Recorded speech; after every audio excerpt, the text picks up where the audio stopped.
Hello and congratulations on getting access to this video course on Facebook retargeting. Okay, so this is video number 1, which is the introduction and getting started. So before we get started, I want to give you a quick overview of what's inside this video course so you know exactly what to expect. So obviously this is video number 1. Video number 2 is going to be a visual map of Facebook retargeting. And what that includes is I'm going to show you how Facebook retargeting works. And a lot of times people jump straight into showing you how to set things up. But unless you really understand how everything fits together, what connects to what, and all of that, it's really going to become confusing. Because if you set things up like an email opt-in retargeting campaign or a blog post campaign, or a purchase retargeting campaign, every one of those is different. So once I show you the basics via a visual map, that's when we show you some real life examples in video number 3. Of course, in video number 4, I'm going to talk about the Facebook pixel, what it is, why it's important, and how it's used. And of course, from that point, we'll move to video number 5 and talk about how to add the pixel to your website, whether you're using WordPress, ClickFunnels, Lead Pages, or any other landing page builder. Video number 6 will talk about pixel variables and settings, otherwise known as standard events, such as how do you tell Facebook that somebody has landed on your page, somebody has converted into a lead, somebody has added the product to their shopping cart. Maybe you want to find people who have added things to the cart but have not yet purchased so that you can show an ad to them, remind them that they are interested in that purchase, and perhaps give them some sort of discount as well. Video number 7, we're going to talk about custom audiences, which are essentially lists or segments of people that you have targeted. And when you create your Facebook ad, you can then target that specific custom audience and show that specific ad to that audience. And then of course, in video number 8, we'll have some practical application and show you how to create these custom audiences. And of course, last but not least, video number 9, we'll talk about retargeting campaign setup. All right, so let's talk about mindset, because I'm a big believer of having the right mindset before you get started. I want you to realize that you're not going to make a sale. You're not going to get leads right away just by setting up a Facebook retargeting campaign. Converting visitors really does take time. And to be realistic, sometimes 12 to 17 times of touch points, meaning you have to get in front of them 12 to 17 times before they will buy. So I want to make sure that you don't expect an immediate action or an immediate sale. Now, to get started, you're going to need these things. You're going to need to have a Facebook ad account. And in doing so, you'll also need to have a Facebook business account. And you can go to business.facebook.com to get access to a Facebook business account. Now, having a business account is separate from the Facebook ad account. You'll obviously need money for ads, realistically at least $500 or more. This is not free by any means, but it's a great way to test things and find results right away.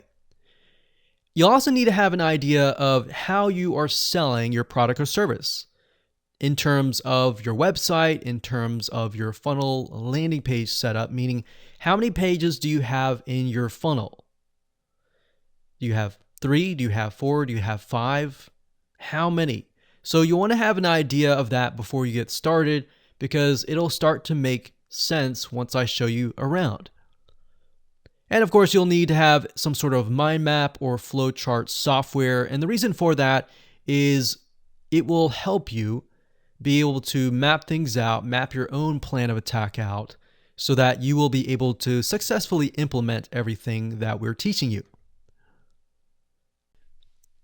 Hello and welcome back. This is video number 2. And in this specific video, we're going to show you a bird's eye view of how Facebook retargeting works.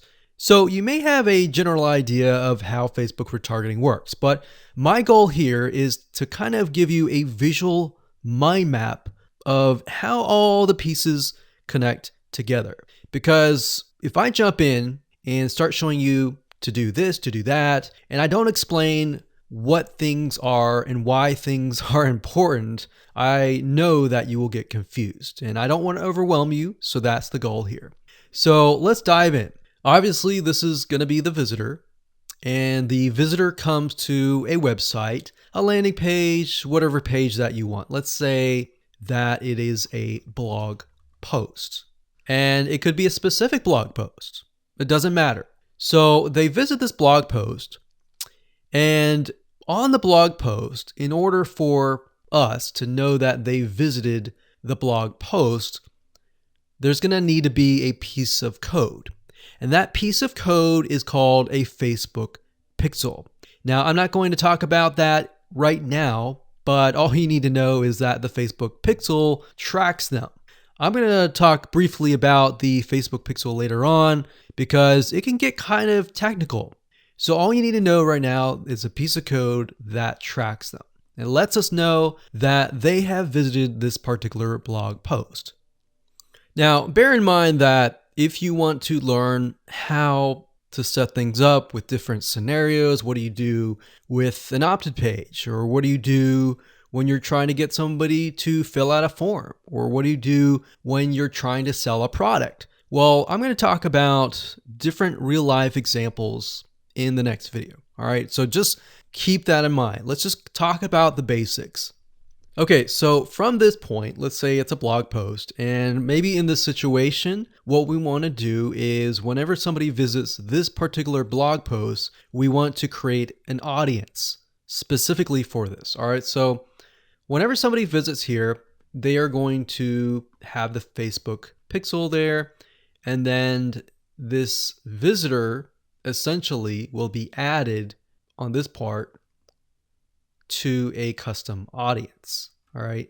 And don't worry, we're going to explain all this later on. Now, this custom audience is going to allow us to say, okay, anybody who visits this page is now added to this audience here. Now, why do you need an audience? Well, you need an audience because when it comes to trying to put ads up, so let's put this up. Let's do a Facebook ad.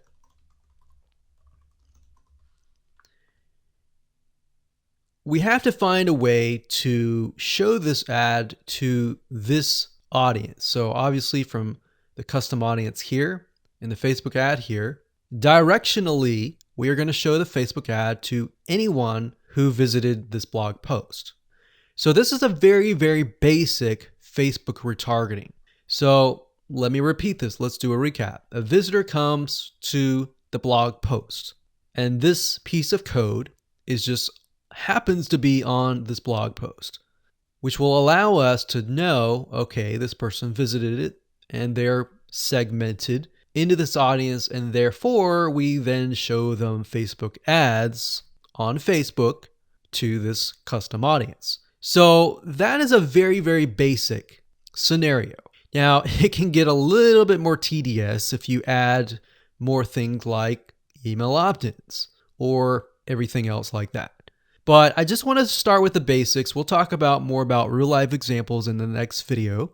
Now, what you will need to learn is the Facebook pixel, how to use it, how to set up different things like triggers, different ways to work with variables. And the Facebook pixel is just more than a piece of code. It can track when somebody visits a page. It can track when somebody buys a product. It can track when somebody opts in. So in other words, if you want to know if a conversion happened, then you will need the Facebook pixel again. So the Facebook pixel is essentially a piece of code that is on your whole website, and based upon where they land, where they convert, it is all recorded. So we'll talk more about that later on, but let's move on to the next video, and I'm going to give you some real life examples and real life scenarios. We're going to show you different mind maps for different scenarios so that you have an idea of kind of how things work. Welcome back. This is video number 3, and as promised, I am going to give you some real live examples of different scenarios so that whether you're trying to build a list, or whether you're trying to sell a product, or whether you're trying to just brand yourself, different scenarios call for different setups and different types of campaigns. So we talked about the blog post earlier, and that's fairly simple. But let's say, for example, that you want to build a list. How do you set things up? All right. What if they don't opt into the list? How are you going to retarget them to get them to sign up for the list? So what you really have to do is you have to get an idea of what you want to achieve. What action do you want? Do you want an email? Do you want a sale? Do you just want to brand yourself and expose people to your awesome content? And there are other different scenarios as well. How do you get somebody to fill out a form? So how about we cover those right now? So let's do opt-in list. So let me jot this down so we don't forget. So we're going to cover next. So we covered blog post. We're going to cover email opt-in, a sale, and perhaps a branding. Yeah, we actually, blog post is actually branding. So branding. Now you could go further and show them ads of other related content as well. You could do that. But the goal here is to try to keep things simple. All right. We don't want to get too complex because, believe it or not, Facebook ads can get very, very complex. Funnels can grow and be extensive as possible, but let's keep the things simple. So we got a sale. Well, let's do perhaps a form. So you have to think, what is the intention or the goal? So the goal with an email opt-in is to get an email address. The goal of a sale is to obviously get someone to spend money. So getting somebody to pay. So get someone to buy. And then with the form, you want somebody to fill out the form. Now you also have to think, okay, what happens when somebody completes the email? What then happens? How do you convert? And how do you track that conversion so you don't show a Facebook ad to somebody who has bought, right? So it's kind of an if, then, else. If this happens, then this happens. If this doesn't happen, then this happens, right? So let me explain. Let's do an email opt-in. All right, somebody comes to a landing page. So we'll call this the email capture page. And then, of course, there's going to be a Facebook pixel on this email captured page. Now, I'm going to remove these because it's going to get a little bit longer. And I'm going to delete this. I'm going to actually copy this back, but we're going to move this over here. So if they fill out the email, what is after that? All right. What is after that? So after that, depending on how things are set up, if you got it set up with double opt-in confirmation, which means they have to check their email address and click the link and all that, and it goes to that page, or they fill in the email and it immediately directs them to the next page. Whatever the page is, we'll say page 2. This could be where the freebie is located. And you're going to need to have another Facebook pixel on that page, right? So if you think about it, the Facebook pixel needs to be on this page. Now, the only reason why we would want to show a Facebook ad is if they came to the email capture page, but they did not give us their email, right? In other words, if they did not fulfill the action, then you need to show a Facebook ad. If they did fulfill the action, you don't need to show the Facebook ad, unless, of course, you're selling a product. But like I said, let's keep it simple. So from this point, they either give us the email and then they land on this page. And this Facebook pixel will need to, we'll call it a conversion, and it will need to let us know if it actually converted. Now, if they did not, so we'll put over here,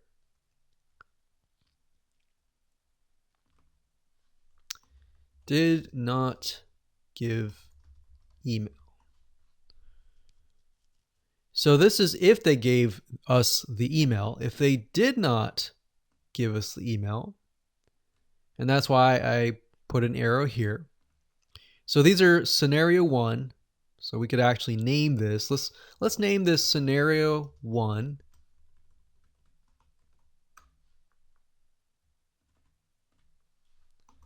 In scenario 2.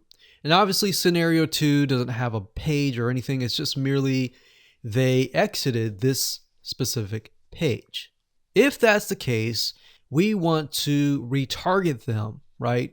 So we are going to say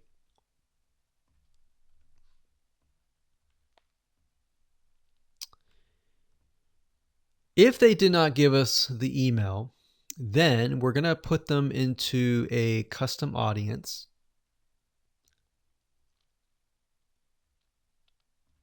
So in certain respects, what it's going to do is if somebody visited this page, but they did not visit this page, then we put them in a custom audience. If they visited this page and this page, then we do not retarget them. Now, it's going to be a little bit more easier to understand when I visually show it to you. But I just want to give you a bird's eye view here. So at this point, they did not give us email, so therefore we add them to custom audience, and then we show them a Facebook ad. Now we could add those who signed up into another custom audience as well. So let's say we want to build a list and then we want to retarget them with a lot of great content or a product, for example, that we sell within the email. So different scenarios will require different setups. So that's one setup. That's an email setup. So not only are you setting things up for the if they fill out the email, but if they do not fill out the email. So the next thing we have is a sale. So you'll notice that it's actually very similar. If a visitor comes to a page, and this page can be the sales page, and of course we pixel them, and then they either buy or, so scenario, they buy, and that is a Facebook pixel conversion, or they do not buy, and then we add them to a custom audience and we show them a Facebook ad for the goal of trying to get them to buy. Maybe they're not ready to buy, right? So you could show a Facebook ad of free content that is related to the sales page. Because most likely if they visited the sales page, they're interested, they're just not sure, right? You could show them a Facebook ad to a coupon. So there are many different ways of doing this. So now you can kind of get an idea. It's very, very similar from the email to the sale. Any type of conversion, it's very, very similar. So now we have a form. So let's see here. We got sales page here. And let's do a form. So they come to the form, and our goal is to get them to fill out the form. So we got a Facebook pixel here as well. Of course, scenario 1, they fill out form, and then we have a Facebook pixel, and we're able to track that they did fill out the form. And scenario 2, they did not fill out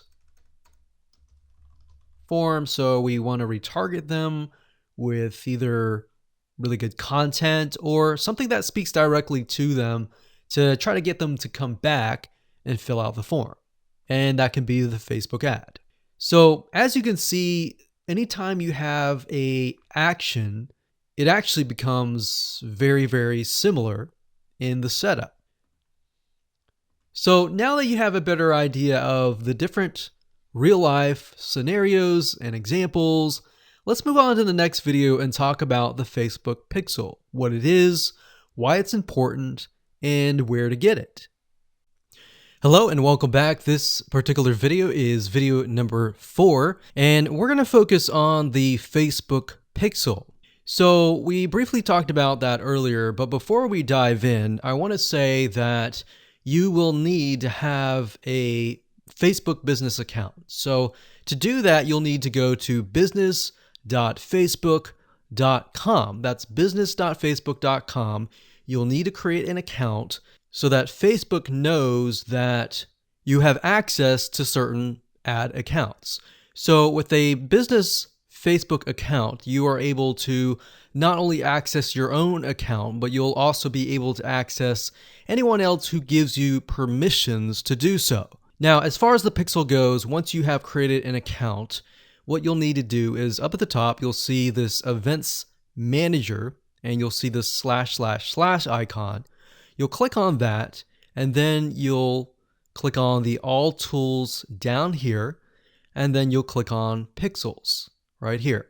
Now, bear in mind that Facebook oftentimes will change around their user interface. So if it doesn't look exactly like this, then look around and you'll likely find the pixels.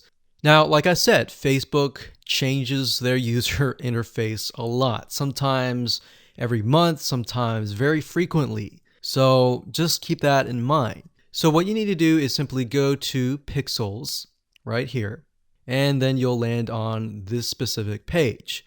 Now, as I briefly mentioned earlier, a Facebook pixel is merely a piece of code that you put on your website. And we'll talk more about how to add that to your website, what are best practices, and all of that. But basically all you need to know is the Facebook pixel is a very powerful piece of code that allows Facebook not only to see who visits your website, who converts into a sale, who converts into an email opt-in lead, who perhaps fills out a form, and more.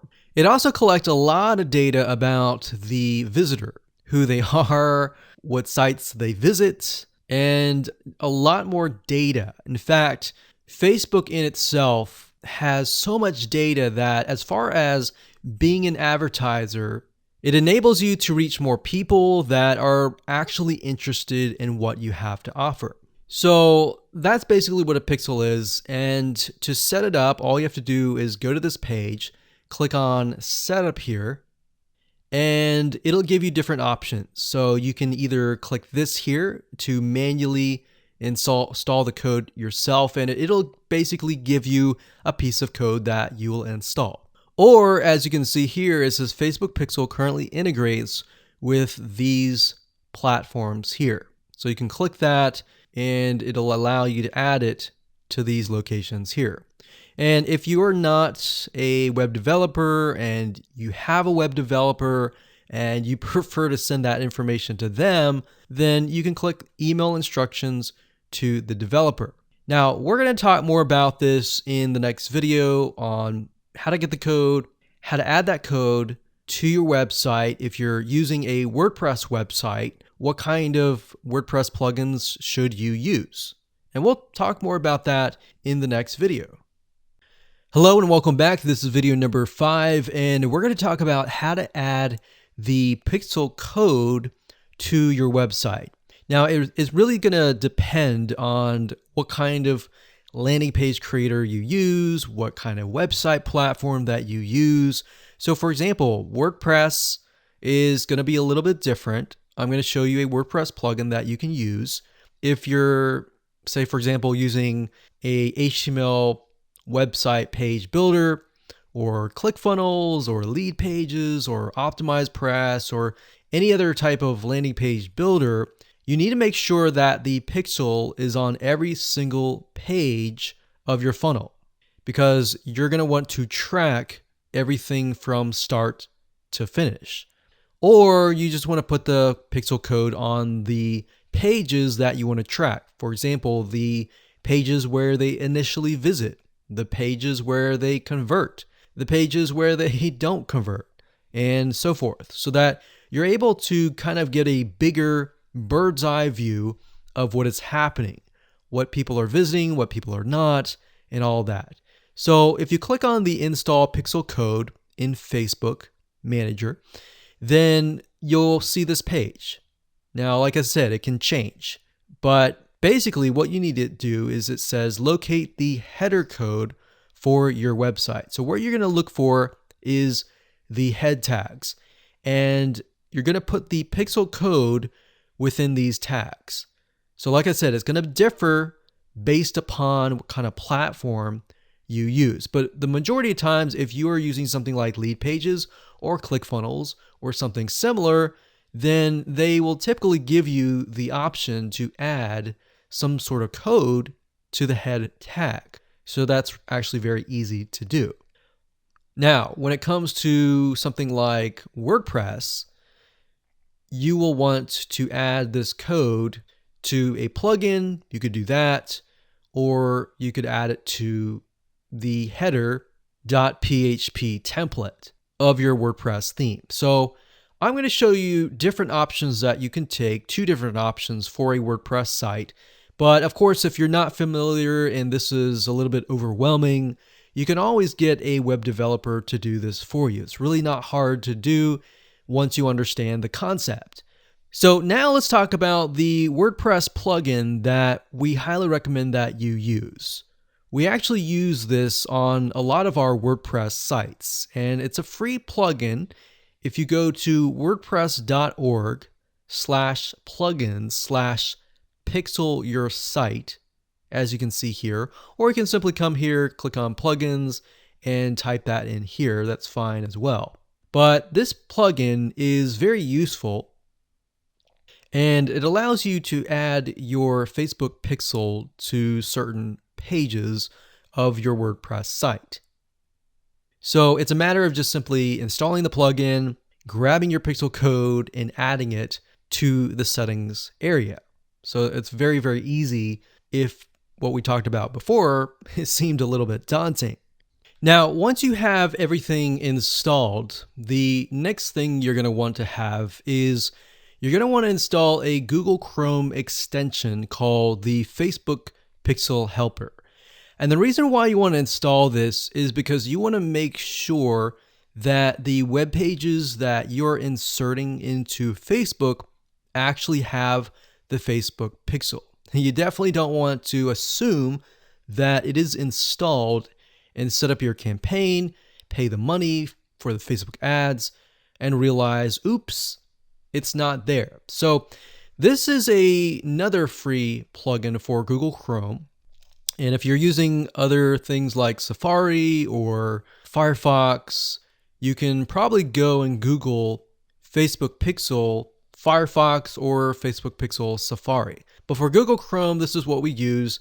And all you have to do is install it. And as you can see down here, you're going to see this icon. And any web page that you visit in your funnel, if you click that, it should say that the pixel has been found. If it has not been found, you either need to reinstall it, showing what we talked about earlier with the WordPress plugin and all that, or even just hiring somebody who knows how to do that. And it's really not that hard. But this is going to make your life a lot easier. So again, go to Google, type in Pixel Helper Chrome extension, and you'll get this right here. And that's really all you need. All you need to do as a recap is, number one, install the pixel in the head tags for any web page that you want. And number two, get this Chrome extension so that you're able to test and make sure that you've installed the pixel correctly. So now that you understand how to add the pixel to your website, your WordPress site, or your landing page builder, let's move on to the next video and let's talk about the Facebook pixel variables and the different settings of the pixel itself so that you're able to track, you're able to see what is converting and all that. Hello and welcome back. This is video number 6 and we're going to dive into the Facebook pixel and talk about the different variables and settings, which according to Facebook is also known as standard events. Basically, all that means is that you're going to have a different code or different keyword for different scenarios. So we're taking a look right now at a standard Facebook pixel. Now I've blurred out or put X's in the area of my Facebook pixel ID. So you know that this is going to be your Facebook pixel ID. Now, if you go to facebook.com and you look for their standard events, you're going to see a list of different event codes. So you can see add to cart. This can track anytime somebody adds an item to the cart. So if you're selling maybe physical items or e-commerce or even digital items and they add it to the cart, you want to use the standard event code here. And what that means is you are going to take this code and put it in your pixel code, and then you're going to put that code on that page. You have another one called add payment info. This tracks when the payment information is added in the checkout flow. So you're going to add that to that specific page. Now, some of these will relate to you, some of them will not. So you can see complete registration. This is great for if somebody is trying to fill out a form and you're trying to get them to fill that form out and you want to track, did they fill that form or not? If they didn't, then this code would not be triggered. If they did, then of course they would land on the page after they fill out the form and you would put that code on that page. We can see contact, which is if they went to a contact page and they contacted you, you could put that on the code and on that specific page. So as you can see, there are tons and tons of different standard events that relate to different actions. So we have donate, we have find location, we have initiate checkout, we have lead. Lead is whenever somebody signs up on your email list. Or they could be a form submission.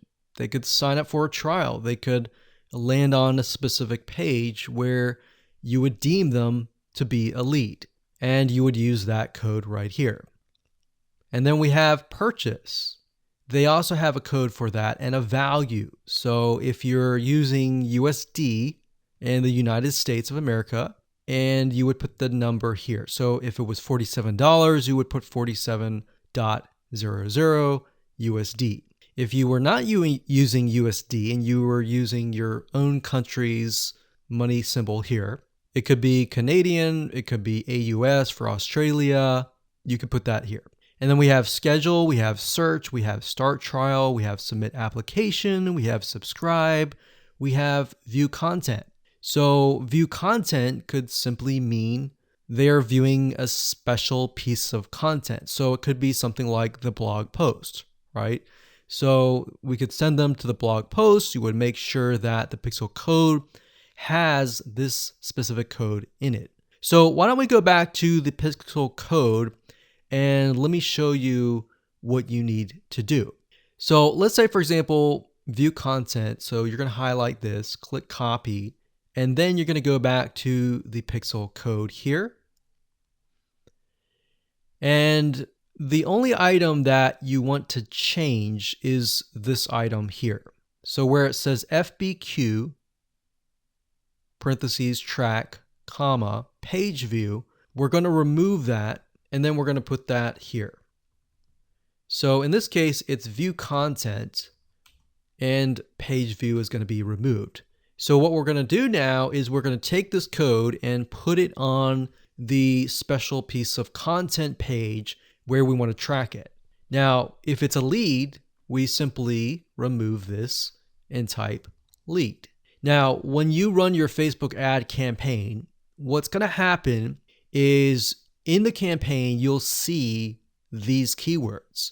So you can also put your own keyword as well. And it's going to tell you the keywords, how many people visited it, and all that. And you yourself will know, okay, so this many people out of 100 people came, 10 people, 10% became a lead. So you'll see leads 10.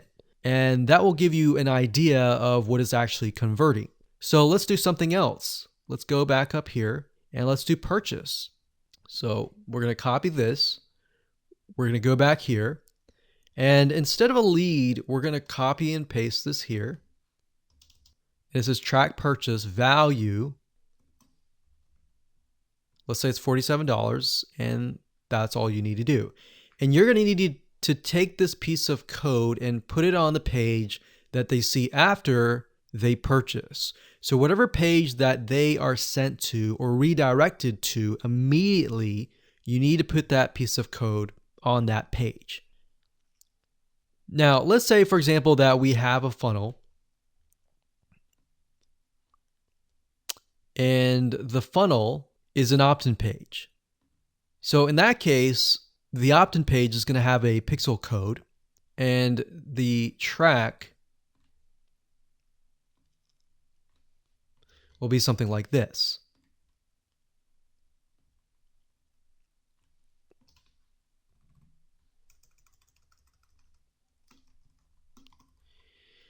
So the opt-in page could be a page view or view content, and then the next page after that, if they subscribe, could be a lead. So throughout your funnel, you have different steps, you have different pages, and on those different pages, you'll have different pixel codes. Now, while that might seem a little bit complex right now, it really isn't. It's a matter of just changing the keyword and putting the code on the right page. And then, of course, using the Facebook Pixel Helper Google Chrome extension to go back to the page, make sure that pixel is on the page, and it'll tell you if the pixel is on the page and specifically what it is. So if it's a lead, it'll show a lead. If it's a purchase, it'll show a purchase. And it really is quite easy once you get the hang of it. So with that said, let's move on to the next video. Hello and welcome back. This is video number 7. Let's talk about custom audiences. Now, when I showed you the visual mind map of how everything works and the different scenarios, we talked about custom audiences being an ad targeting option that lets you find people who either took an action or either didn't take the action that you wanted. So as you can see here, according to Facebook.com, a custom audience is an ad targeting option that lets you find people who already know your business on Facebook. So with that said, to get here, all you have to do is up the top, click this, and then click audiences. And then you'll see a drop-down menu that says create custom audience, and you want to click that. Now you will see an option on creating a lookalike audience, but that's not what we're going to do. You don't really want to create a lookalike audience until you have run enough Facebook ads and you've collected a certain amount of data to know that the lookalike audience is correct. So what is a lookalike audience? A lookalike audience, according to Facebook, is, let's say we run 1,000 people to an opt-in page. And out of 1,000 people, we have about 100 people who opt in. Now, out of the 100 people that opt in, we want to figure and reach similar people based on the 100 people that converted. So what you can do is you can create a lookalike audience with Facebook. And what Facebook will do is it'll go out into the database and find people that are very similar to the people that have opted in. Now, that is super powerful. No other platform can do that. So what you're really doing is you're tapping into Facebook's database according to the data that you have found and comparing and finding people that are similar. You could do that with a purchase. Maybe you have 1,000 people that visited a sales page. And out of those people, we have eventually 100 people that buy. So we want to find 100 people that are similar. So that's what a lookalike audience is. Now, what we want to do in this specific retargeting campaign is to create a custom audience. So these are the different custom audiences that you can create. Now, I'm not going to talk about how to create one just yet. We'll talk more about that in the next video. But as you can see here, as far as custom audiences go, you can find, let's say, for example, an email list of your customers or your subscribers and upload them here. And then you can retarget them. So maybe somebody opted in for a freebie. You could upload that here and you can retarget them and try to get them to purchase a product that might be similar to what they signed up for. So even though they fulfill the action of signing up and giving you their email address, you can still retarget them. They're still potential buyers. Website traffic, you can create a custom audience based upon people who visit your website. So we could say anybody who visits our opt-in page or anybody who visits our blog posts, we want to retarget them. It doesn't have to be that. It can be people who opted in and who saw the next page. Or maybe they clicked a button and they saw a next page. It doesn't matter what page it is. You can do any page that you want. As long as the Facebook pixel is on it, you can track it, you can create a custom audience. Now, app activity is something that most of you will likely not use. You can create a list of people who launched your app or your game or took a specific action. Offline activity, you can create a list of people who interacted with your business, your in-store business by phone, by offline channels, and all that. For engagement, you can create a list of people who engage with your content on Facebook or Instagram. Now, most of you are going to use the customer file or the website traffic. Very, very few people actually use the app activity or the offline activity unless you have a local business. So one of these two, most likely you're going to start out like this if you don't have a list. So you'll start here. So now that you understand the different types of custom audiences that you can create, without overwhelming you, let's move on to the next video and we'll talk about how to create the custom audiences correctly. Hello and welcome back. This is video number 8 and we're going to talk about creating a custom audience. Now, it's really not hard. I'm going to show you step by step what you need to do and we'll give you some recommended criteria to get started. So like I said, most of you are going to use the website traffic custom audience. So I went ahead and just clicked on that one and you're going to see this here. Now, Facebook might change the user interface, but the majority of the time it's pretty much the same. So it says include people who meet any of the following criteria. Now you can change the any to all if you want. So we could say anybody who visits the initial page, any page, or let's say, for example, the blog posts. If somebody visits the blog post or another blog post, let's say we have 3 different blog posts, then we can say anybody who visits any of these 3 blog posts, let's retarget them. Let's put them in a custom audience. So if it's any, you could say all website visitors in the last 30 days. So it's all website visitors or people who visited a specific web page or they spent a certain amount of time on your website. And this is really good to have just in case somebody visits really quickly and then leaves. You're most likely not going to want to create a custom audience to somebody who comes to your website and within 5 seconds leaves. You would rather create a custom audience of people who perhaps came, spent about 10 minutes or more, and then you could create a custom audience on that because that usually means that they are interested in what you have to offer. So you could do that. You could do, specific events like page view, general event, view content, or purchase. Now, if it's a specific web page, then you're going to want to enter the full URL, or what you could do is you could say anybody who visits a specific web page that has the keyword blog in it or paint, something like a keyword. Now, what I would recommend is to enter the full URL right here. So you could have one here, you could include more, like so. So you could click that and include more and more and more. Or you could say something like include people who meet all. So they have to have visited blog post 1, 2, and 3 in order to be considered part of that custom audience.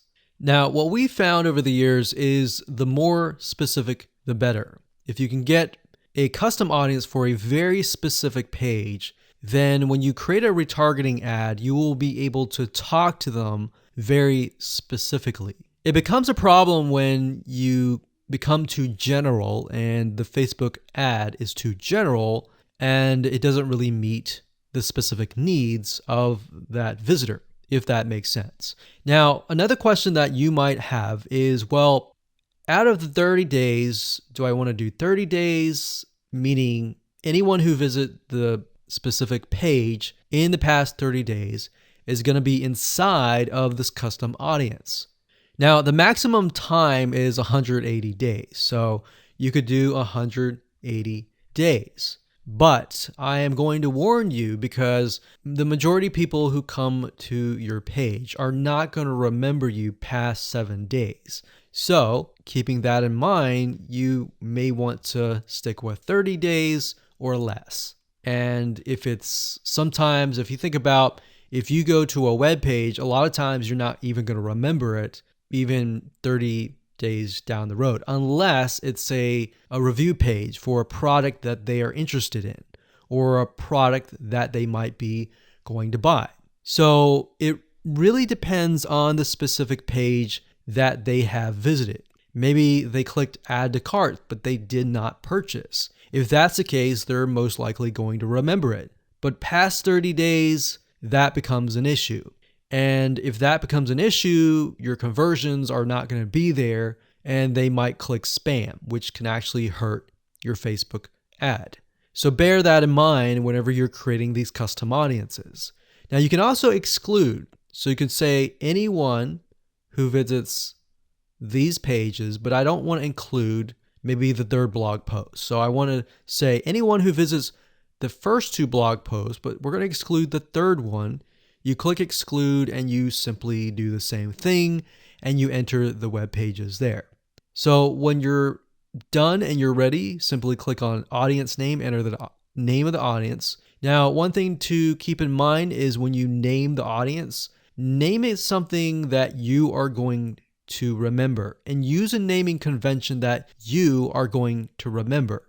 A lot of times it's easy to just name it anything that you want. But as you begin to build more custom audiences, you're going to forget. That's reality. And that's it. Hello and congratulations. You've reached the end of this video course. This is video number 9. And we're going to talk about how to set up your Facebook ad and then set it up so that you are targeting the custom audience. It's actually very easy to do. All you have to do is simply go to your ads manager, create a ad, and then you'll see this screen. Now, as I said before, Facebook likes to change up everything oftentimes once a month or if not more. So you may not see this screen at all. You may see something totally different. But as of now, it says, how do you want to create your ad campaigns? You can create complete campaigns with all the details now, or you can simply set up your campaign structure and fill in the details of your ad sets and ads later. So in this case, we're going to do this. And then of course you have the campaign, you have the ad set, and then of course you have the ad. So it's top down. So you have the campaign, which is the overarching, essentially covering everything. And then you have the ad set, which you can use to focus on the audience, the placements, and the budget and schedule And then of course you have the ad. So as you can see here, the custom audience will be chosen under the ad set level. So at this point in time, you're going to want to choose an objective. Either you're trying to brand yourself and you're simply going to drive people to a blog post and that's it. Or you can use traffic, engagement, app installs, video views, which is great for videos, conversions, catalog sales, or store visits. Now, like I said earlier, most of your objectives are going to be traffic. So we're going to go ahead and click this here. And then of course we're going to name the campaign. We'll call it retargeting test 1. You can split test, you can do budget optimization. We're not going to do any of that. We're going to keep it simple. Now, as you can see here, this allows us to focus on a specific demographic. So we've got traffic, we scroll down, and this specific area allows us to choose the custom audience. So as you can see here, custom audiences, you simply click here and you will be able to choose the custom audience. Now, I'm not going to do that now because I've got several custom audiences in there, but you just click here and then choose the custom audience. And it's really that easy. Now, location allows you to specify a specific location. So if you want to do custom audiences, anybody who visited a specific page, but is also located in the United States and is within the age bracket of, let's say, 20 to 30 or even 60, and we only want to focus on men or women, and we only want to focus on a specific language, or we want to do all. So as you are changing these items here, you're going to see a little meter on the right hand side, and this will give you an idea of your potential reach or how many people you will be able to reach. Now, if it's a custom audience, most likely that number is going to be lower. And just bear in mind that if you just started your custom audience, sometimes it takes time and for Facebook to collect enough data for it to actually populate. So sometimes you may not even see it say potential reach 1,000 yet because it's still populating and you're still gathering enough data. So imagine Facebook is trying to gather enough data about your audience in order for it to actually show your ad to that audience. Now, you can specify it and make it more detailed, but I wouldn't recommend that. If you're focusing on a custom audience, I would focus on the whole audience. And then, of course, you have placements. We just choose automatic, and then the daily budget, usually a good start is $5. You can run the ad set continuously starting today, or you can set a start date and an end date. And there we go. So all the ad set level is focused on custom audiences, the targeting, and all of that. And then, of course, when we move to the ad level, that is when we begin to create the ads, the graphics, and all of that. But I really wanted to focus primarily on this so that you can see where you're supposed to choose the custom audience. So you can only choose, in this case, you can choose several custom audiences, but you don't really want to because you want to make a Facebook ad that is focused on a very specific person. And that's really all it is. And as you can see, it's not hard to do.